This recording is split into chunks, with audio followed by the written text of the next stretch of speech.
కొత్త ఆశలతో కొత్త జోష్ న్యూ ఇయర్ను ఆహ్వానిస్తున్నారు ప్రజలు. గడిచిన మిగిల్చిన జ్ఞాపకాలను నెమరవేసుకుంటూ కొత్త కళలకు స్వాగతం పలుకుతున్నారు.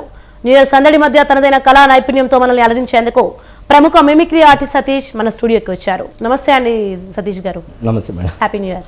అయ్యో మీకు కూడా హ్యాపీ న్యూ ఇయర్. ఎలా ఉన్నారు? చాలా బాగున్నాను. ఇంత మంచి అవకాశము. మామూలుగా అయితే ఒక ప్రతి మిమిక్రీ ఆర్టిస్ట్కు ఈ 31st డిసెంబర్ అంటే అనేక ఈవెంట్స్ ఉంటాయి. సో ఈసారి ఇక్కడ మన స్వతంత్ర టీవీలో రావడం చాలా సంతోషంగా ఉంది. హ్యాపీ. ఎస్ సతీష్ గారు, లాస్ట్ ఇయర్కి ఎలాంటి నిర్ణయాలు తీసుకోబోతున్నారు? ముందుగా ఒక మాట, సంవత్సరం అంతా తాగుతాము, బట్ ఈ 31 రోజు మాత్రం కంపల్సరీ తాగము. సంవత్సరం అంతా తాగము, కానీ 31కి మాత్రం చాలా ఎక్కువ తాగి పడుకుంటామని మాత్రం చెప్పకండి. అలా ఏం లేదండి. ఇప్పుడు 31st అంటే అందరు సెలబ్రేషన్ చేసుకునేది. ముఖ్యంగా మా లాంటి కళాకారులకైతే అదొక పండుగ. అందరూ ఎంజాయ్లో, ఎవరికి ఆలోచనలో కొత్త కొత్త థాట్స్ తోటి ముందరికి వస్తుంటారు. 31st బాగా చేసుకోవాలని. గడిచినటువంటి సంవత్సరంతో పోల్చుకుంటే రాబోయే సంవత్సరం ఇంకా గొప్పగా ఉండాలి, మా ఫ్యూచర్ చాలా బాగుండాలని చాలామంది కోరికలు కంటుంటారు, కళలు కంటుంటారు. సో మా కళాకారులకి ఏంటంటే 31st వస్తే చాలా బిజీగా ఉంటాం. ఎప్పుడు ఈవెంట్స్ చేస్తుంటాము, మిమిక్రీస్ చేస్తుంటాము. ఇప్పుడు ప్రతిదీ ఏదో ఒక పనులలో మాకు ఇదొకటి చాలా, వినాయక చవితి ఒకటి, ఈ 31st ఒకటి కళాకారులకు చాలా చాలా ఇష్టమైన పండుగ ఇవి రెండు. సరే, ఇప్పుడు మనం చూస్తున్నాము దేశవ్యాప్తంగా 31st వేడుకలు అంగరంగ వైభవంగా చాలా గ్రాండ్గా. కాకపోతే నేను ఒకటి కోరుకునేది ఏంటంటే అందరూ బాగుండాలి. కొత్త సంవత్సరంలోకి అడుగు పెడుతున్న మన జీవితాల్లో మంచి వెలుగులతో కొత్త కొత్త ఆశలు, కొత్త కొత్త ఆలోచనలు, కొత్త కొత్త థాట్స్ తోటి ప్రతి ఒక్కరు కెరీర్ని ప్రారంభించి మంచి ఆలోచనతో ముందుకు వెళ్ళాలనేది నా ఒక ఆలోచన, మంచి కోరిక కూడా. ఎస్ సతీష్ గారు, సంతోషం. బట్ మీరు వాయిస్లు బాగా చేస్తారని తెలుసు. ఏ వాయిస్లు బాగా చేస్తారు? నేను చాలా వాయిస్లు చేస్తాను. సుమారు దగ్గర 120 వాయిస్ల వరకు నేను నాన్ స్టాప్గా చేస్తాను. కాకపోతే ఈ మిమిక్రీకి వచ్చి సుమారు నేను 12 సంవత్సరాలు అవుతుంది, ఇంచుమించు 12 సంవత్సరాలు. ఇప్పుడు నాకు ఎలా అయిపోయిందనంటే, నాకు కొత్తగా ఎవరైనా వాయిస్ అంటే రెగ్యులర్గా వచ్చే మిమిక్రీ వాయిస్లు కానీ, హీరోలు కానీ, కమెడియన్స్ కానీ ప్రతి ఒక్కరు చేస్తారు. కానీ నాకు వచ్చిన నాలో స్పెషల్ ఏంటిదనంటే, నాకు ఏదైనా వాయిస్ కావాలని ఎవరైనా నాకు చెప్తే దాన్ని నేను కొంచెం టైం, ఒకసారి 1 డే ఇవ్వండి, 2 డే ఇవ్వండి. ఇప్పుడు అట్లనే చూసుకుంటే, ఇప్పుడు మిస్టర్ ప్రెగ్నెంట్ మీరు సినిమా చూసే ఉంటారు. శివశంకర్ మాస్టర్ గారు ఆ సినిమా చేశారు, అందులో యాక్ట్ చేశారు. చివరి టైంలలో వారు చనిపోవటం జరిగింది, కాలం చేయటం జరిగింది. ఆ టైంలలో వారు డబ్బింగ్ చెప్పలేరు. చెప్పకపోతే ఇప్పుడు ఆ సినిమాకి సంబంధించి నేను డబ్బింగ్ చెప్పాను, కానీ ఎవరు కూడా నేను వేరే ఆర్టిస్ట్తో డబ్బింగ్ చెప్పించిండ్రని చెప్పి ఎవరు కనిపెట్టలేదు. శివశంకర్ మాస్టరే చెప్పిండు అనుకున్నారు. అలాంటి కొన్ని నాకు చాలా. ఎస్ సతీష్ గారు, మీకు బాగా పేరు తీసుకొచ్చిన వాయిస్ ఏంటి? వాయిస్ అంటే హనుమంతరావు గారిది బాగా పేరు వచ్చింది. దాని తర్వాత బాలయ్య బాబు గారిది బాగా పేరు వచ్చింది. బిఆర్ షెఫీ గారు మోటివేషనల్ చాలా తక్కువ వారి వాయిస్. ఇట్లాంటి వాయిస్లు ఏంటంటే ఇవన్నీ చిన్నజీఆర్ స్వామి, వీళ్ళందరూ ఏంటంటే బాబు గోగినేని గారు, ఇలాంటి చాలా వాయిస్లు ఉన్నాయి.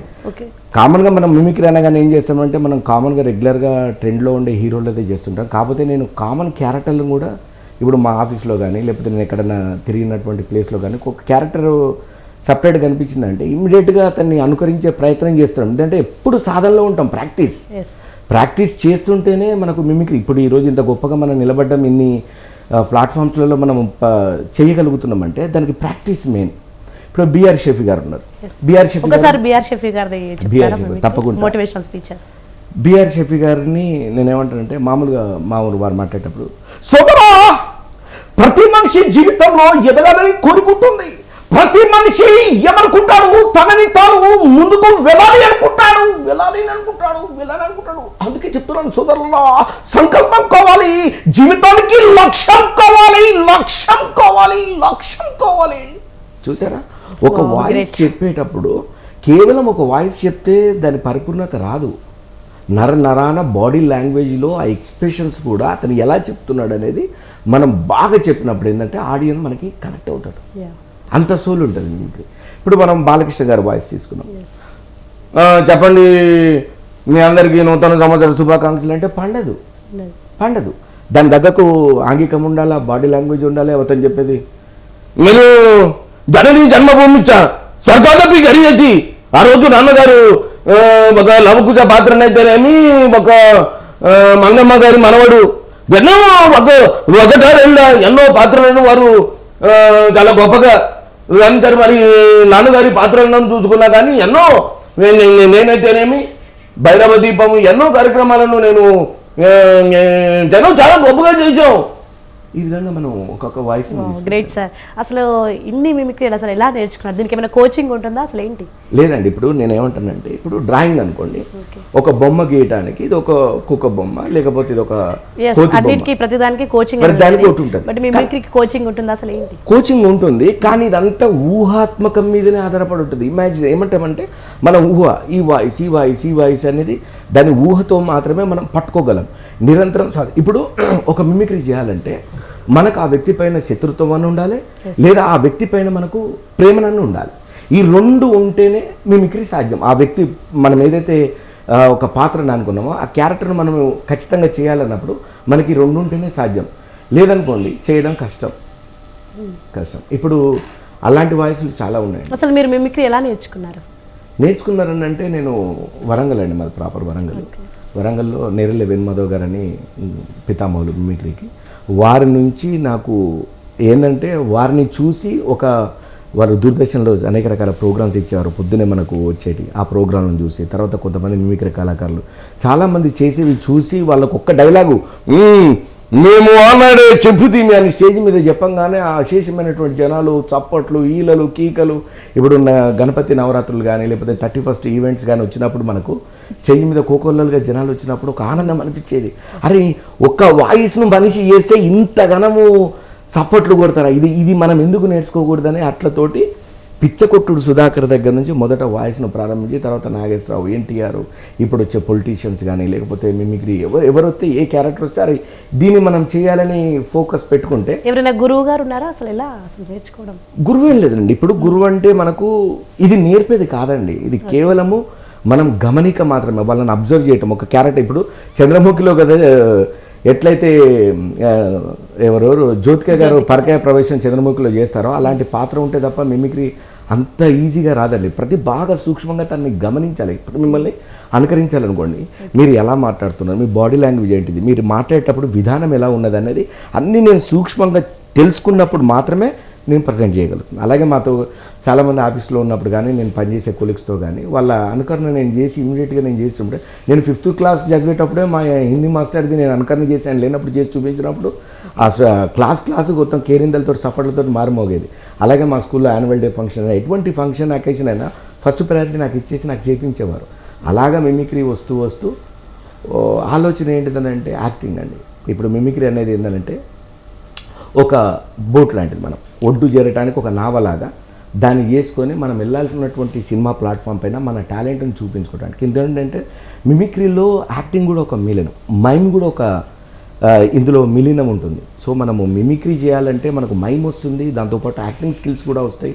ఇప్పుడు చాలా వరకు యాక్టింగ్ స్కిల్స్ కూడా వచ్చినప్పుడు ఏంటంటే మనకు మనం వేరే ఏదైనా ప్లాట్ఫామ్స్కి వెళ్ళినప్పుడు, సిరీస్కి వెళ్ళినప్పుడు, మూవీస్కి వెళ్ళినప్పుడు, లేదా ఏదైనా వెబ్ సిరీస్ ఇట్లాంటి షార్ట్ ఫిల్మ్స్కి దేనికి వెళ్ళినా కూడా మనకు ఒక క్యారెక్టర్ చేసుకోవడానికి మనకు అవకాశం ఉంటుంది. ఎస్ సతీష్ గారు, మరి మీరు డబ్బింగ్ అండ్ మిమిక్రీ యాక్టింగ్ కూడా చేశారంట. సో ఇలా ఇవన్నీ అంటే మల్టీ టాలెంట్, అసలు ఒక్కటి నేర్చుకోవడానికే ఎంతో కష్టపడాల్సి వస్తుంది, ఎవరైనా ట్రైనింగ్ గైడెన్స్ ఇస్తారు. సో మీరు dubbing and mimicry and acting ఇవన్నీ ఎలా చేశారు? లేదండి, ఇప్పుడు మెయిన్ టైం మేనేజ్మెంట్ అండి. మనకున్నటువంటి టైంలో దేవుడు ఇచ్చినటువంటి షార్ట్ పీరియడ్లో మనం ఏం చేయగలుగుతాం, మనం ఎంతవరకు మనకు ఒక వాయిస్, మనకు ఒక ప్రాజెక్ట్ వచ్చింది, దాన్ని మనం ఎంతవరకు అవుట్ ఇవ్వగలుగుతామో, మనం ఎంతవరకు వాయిస్ చెప్పటం అందరు చెప్తారండి, కానీ దాన్ని పర్ఫెక్ట్గా దాన్ని ఎగ్జాక్ట్గా ఇదే వాయిస్ అని కళ్ళు మూసుకుంటే మనకు ఆ క్యారెక్టర్ కళ్ళలో కనపడాలి. అలా చేసే సాధన కోసమే నిరంతరం ప్రయత్నం. దాంతోపాటే ఇలా మిమిక్రీ చేస్తున్న టైంలలో డబ్బింగ్, మంచి బేస్ వాయిస్లు. ఇప్పుడు మనం కొంతమంది మనకు ఆర్టిస్టులు అర్ధంతరం కాలం చేయవలసి వస్తుంది. వాళ్ళు కాలం చేసినప్పుడు విధి వైపరీత్యం, మనం ఏం చేయలేము. అటువంటి టైంలలో సినిమాని నమ్ముకున్నటువంటి ప్రొడక్షన్ వాళ్ళకి అప్పటికప్పుడు ఆ వాయిస్ని చెప్పించాల్సి వస్తుంది. ఇప్పుడు ఇంతకుముందు చెప్పిన ఉదాహరణ శివశంకర్ మాస్టర్ లాంటి వాళ్ళు, మరి వాళ్ళని చెప్పించాలంటే ఎలా అంటే మాలాంటి కళాకారులకు ఆ టైంలో మాకు ఒక మంచి అవకాశం, ఛాలెంజ్ గేమ్ కూడా అది ఏంటంటే మేము నిరూపించుకోవాలి. అందులో మనకి ఏంటంటే పోటాపోటీ. డబ్బింగ్ దేనికి చెప్పారు మీరు?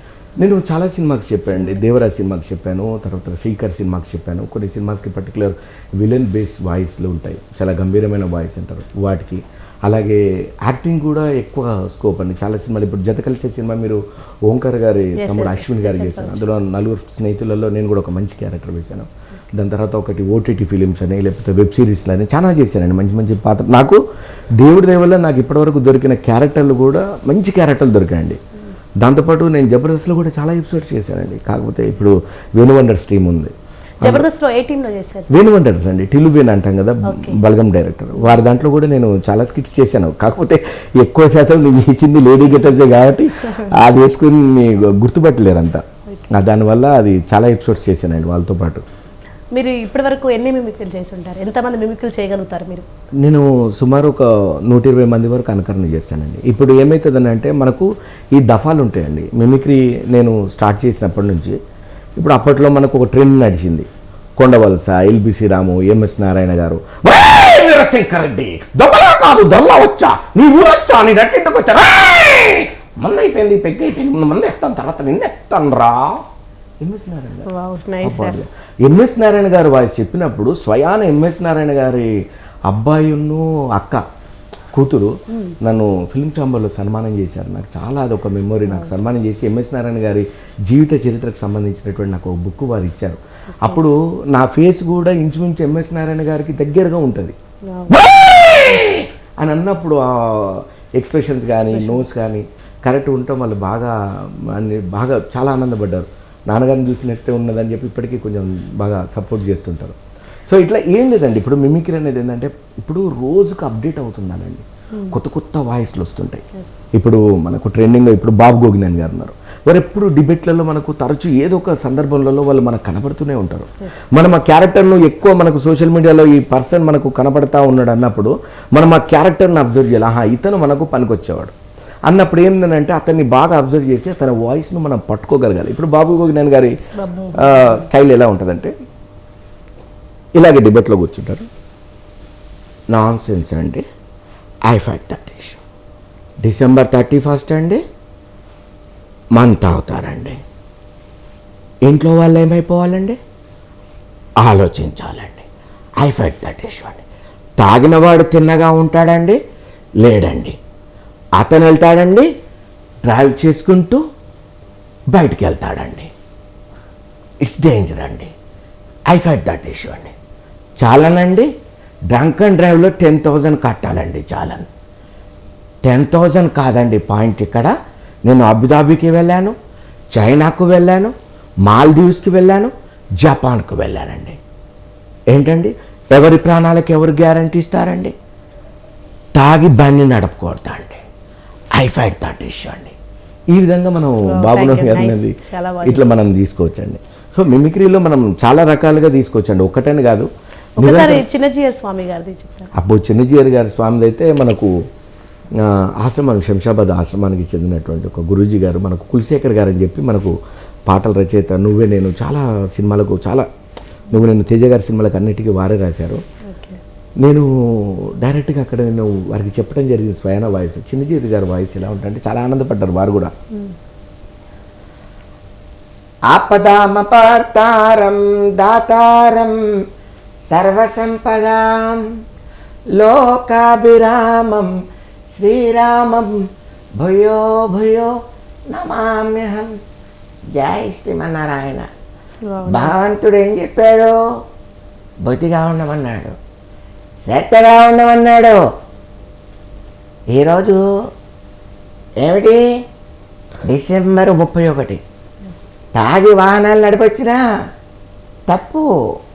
ఈ విధంగా చిన్నజీరి గారి వాయిస్ను కూడా మనం తీసుకోవచ్చు. చాలా బాగా చెప్పారు సార్. ఒకటేనే కదండి, ఏదైనా కూడా ప్రాక్టీస్ చేస్తూ మనం నిరంతరం ఒక్కొక్క వచ్చే వాయిస్ ఇప్పుడు ఎవరు వస్తారో తెలియదు, ఎవరు వచ్చినా కూడా మనం దాన్ని సాధన చేస్తుండాలి. దీంతో పాటు దగ్గర ఒక్కటే ఆశ్చర్యపేస్తుందండి నాకు. అంటే మామూలుగా ఇప్పుడు మిమిక్రీ ఒకటంటే నేర్చుకుని ఓకే, కానీ ఇంత మల్టీ టాలెంట్ ఎలా అనేది అసలుకి అర్థం కాని అసాధ్యం. అసలు చాలా మందికి మల్టీ టాలెంట్ అనేది ఒక పక్కన డబ్బింగ్, ఒక side voice over and mimicry, అసలు ఇవన్నీ ఒక మనిషిలో ఇంత టాలెంట్ చూడడం ఫస్ట్ సార్. అది తప్పకుండా మీకు అది గుర్తించినందుకు నేను నిజంగా మీకు ముందు ఏంటంటే అండి సాధన అండి, ప్రాక్టీస్. ఇప్పుడు నేను మామూలుగా చాలా వాటికి డబ్బింగ్స్ చెప్తుంటాను. ఒక వాయిస్కి వచ్చేసరికి ఒక 5 రకాల చేంజ్ చేసిన అక్కడ ఇదంతయ్యా రాఘవయ్య అది కాదండి బాబు నాకు తెలుసు ఇప్పుడే అని ఎంబటెంబటే మనం చాలా మన క్యారెక్టర్స్ కార్టూన్ చూస్తుంటాం, చాలా వాటికి డబ్బింగ్ చెప్తుంటాను. ఆ డబ్బింగ్ చెప్పేటప్పుడు కూడా నేను ఒక్కోసారి డబ్బింగ్ చెప్పేటప్పుడు ఆ డబ్బింగ్ సౌండ్ ఇంజనీర్ కూడా అడలిపోతాడు. నీకు అన్నీ తెలుసు కానీ విచిత్రమైనటువంటి స్వభావం కానీ అప్పుడు అలాగైతే మనం ఇప్పుడు ఎక్కడో తినేసి మరించాలి అంటే ఒక్కొక్క కార్టూన్ యానిమేషన్ కూడా మనం డబ్బింగ్ చెప్పినట్టు మనం మామూలుగా చెప్పుకుంటూ వెళ్ళిపోతే రాదు అది. దానికి కూడా ఫేషియల్ ఎక్స్ప్రెషన్ తోటి మనం ఎలాగైతే ఫేస్ను మోడలేషన్ అలా ఇలాంటి ఒక అడవిలో ఉన్నట్టు నాకు జాన్ ఇలాంటివి చాలా ఇంతమంది గ్రేట్ సార్, చాలా చాలా బాగా చేశారు. అసలు మీకు యాక్టింగ్ సైడ్ ఎందుకు వెళ్ళాలనిపించింది అండ్ ఆపర్చునిటీ ఎలా వచ్చింది మీకు? అసలు మనం ఉన్న ఆలోచన వెండి తెర మీద కనపడాలని, ఓకే, దానికోసము మనము మిమిక్రీ అనేది ఫస్ట్ దాని మీద బేస్ చేసుకున్నాం. దాంతోపాటు డబ్బింగ్ వైపు వెళ్ళినాం. డబ్బింగ్ వైపు వెళ్ళిన తర్వాత మనము ఈ మిమిక్రీ ఈ డబ్బింగ్ చెప్పడం వల్ల ప్రతి ఒక్క క్యారెక్టర్ని మనం చేయటం వల్ల మనకు తెలియకుండా మనలో ఒక నటుడు ఉన్నాడని మనకు తర్వాత చెక్ చేసుకుంటే తెలుస్తుంది. అలా తెలిసినప్పుడు నేను అనేక రకాలైనటువంటి పాత్రలు చాలా వరకు క్యారెక్టర్ చేశాను. మనము చూసే చాలా వరకు పాత్రలు ఇప్పుడు ఒక బిచ్చగాడి క్యారెక్టర్ మనం వేసినామంటే ఆ క్యారెక్టర్లో బిచ్చగాడ మాత్రమే కనబడతాడు. అంటే అవసరమైతే కొత్త చొక్కాలను కూడా చింపుకునేంత అదొక ఇదే ఉన్నది మన దగ్గర. పాత్ర కోసము మనం ఖచ్చితంగా దానికోసం ఇదంటే ఒక క్యారెక్టర్ అంటే మొత్తం అక్కడ మేకప్ మెన్ కూడా పరిచయం అవుతుంటాడు నేను సెట్లోకి వెళ్ళినప్పుడు.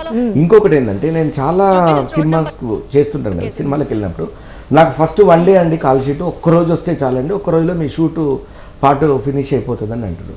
కానీ నా అదృష్టం ఏంటంటే నేను ఒక్క రోజుకి వెళ్ళిన తర్వాత ఆ డైరెక్టర్ వాళ్ళు నన్ను మెచ్చుకొని నాకు 5 రోజులు 6 రోజులు 10 రోజులకు చేసిన సందర్భాలు కూడా ఉన్నాయి. Great talent. ఇప్పుడు ఏంటిదని అంటే మనకు ఒక క్యారెక్టర్ ఇచ్చినప్పుడు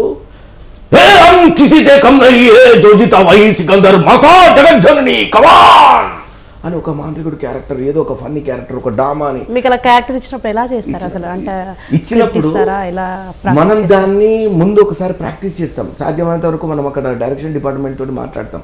సార్ మాకు ఒకసారి అది మీరు డైలాగు అది పంపించండి సార్, నేను ఒకసారి ప్రాక్టీస్ చేసుకుంటాను, ఇంకా బెటర్గా చేయడానికి అవకాశం ఉంటుంది. వాళ్ళు కొంతమంది పంపిస్తారు. పంపించినప్పుడు ఏంటంటే ఒక 4-5 రకాలు చేస్తాను. ఇక్కడ మనం ఒక యాక్టింగ్ దగ్గరికి వెళ్ళినప్పుడు మనం అదే చెప్పకుండా మనం ఒక 4-5 రకాలు చేసి సార్ ఇది చేస్తే బెటరా, ఇది చేస్తే బెటరా, ఇందులో ఏది ఉంది, ఏది చేస్తే బెటరు, ఇది చెప్పడానికి వాళ్ళ నుంచే సజెషన్లు తీసుకొని నేను వాళ్ళకి ఇచ్చిన అనుగుణంగా దానికంటే నేను ఇంకా 100 టైమ్స్ నేను ఎక్కువనే చేస్తాను. సో అది చాలామంది డైరెక్టర్స్ నాకు రిపీటెడ్ డైరెక్టర్స్ ఉన్నారండి, పిలిచి మళ్ళీ మళ్ళీ చేయించుకున్న వాళ్ళే ఉన్నారు.